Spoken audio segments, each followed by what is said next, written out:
આજે હું બનાવવાની ખમણ તો હાલ બનાવું તો દુકાન જેવું છે તે બને ખમણ એ તમને આજે મારા વિડીયોમાં બતાવીશ. અમુકને ફૂલતું નહીં ખમણ તો આજે જોઈ લેજો કે કેવી રીતે ફૂલાવ. બરાબર, તો વિડીયોમાં બન્યા રહો. તો મેં લીધું બેસન, ગોપાલનું બેસન લીધું. તો તમે જોઈ લો મેં કેટલું બેસન લીધું. વધારે નહીં, મેં 1 કપ જેટલું લીધું. ઓકે, તો મારા માહી રૂવા ચડતો એટલે મેં ફટાફટ બધું એ બેસન બધું નાખીને મરચું, મીઠું, હળદર, ઈનો એ બધું નાખીને તેલ બધું નાખીને બધું મિક્સ કરી નાખ્યું. અને પછી પ્લેટમાં થોડું તેલ લગાવી અંદર લઈ લીધું અને મેં મૂકી દીધું તપેલા. હું બધું તમને પેલું બનાવતી હતી ને એ બધું દેખાડે તો પેલું રોવા ચડે તો ફટાફટ જઈ બધું કરી જ નાખ્યું. તો સોરી, હું બીજી વાર નક્કી બનાવી. અને હા, હવે તમે મેં આવી રીતે બનાવ્યું અને પછી પ્લેટમાં તેલ લગાવીને મૂકી દીધું. ઓકે, દેખી શકો તમે. હવે આપણે એને ઢોકી દઈશું.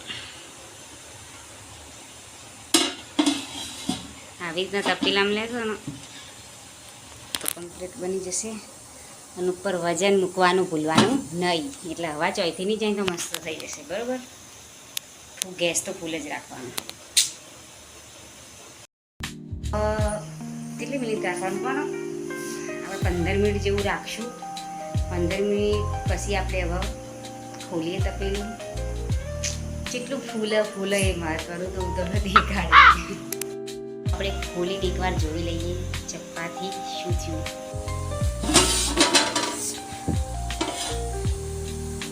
તો તમે જુઓ,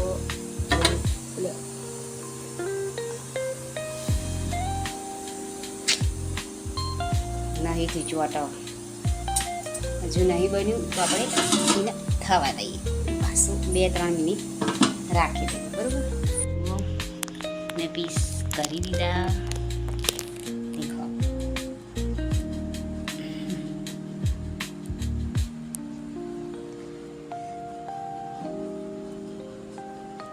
મસ્ત બની ગયું, તૈયાર થઈ ગયા. તો હવે આપણે આની પર વઘાર કરી દઈશું. બરાબર,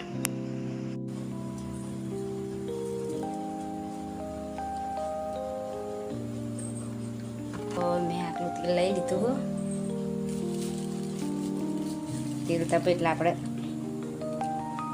રાઈ નાખશું. બરાબર, રાઈ થોડી વધારે લઈએ તો સારું બને.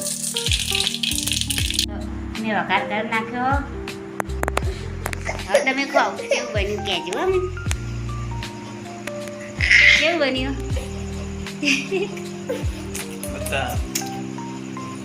સારું બન્યું.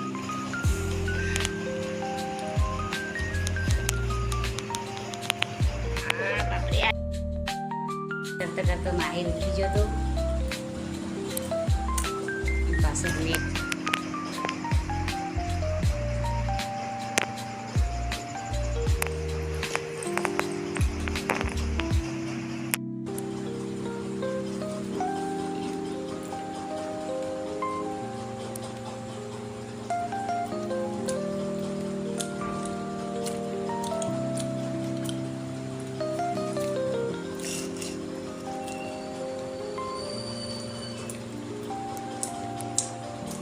આવજો.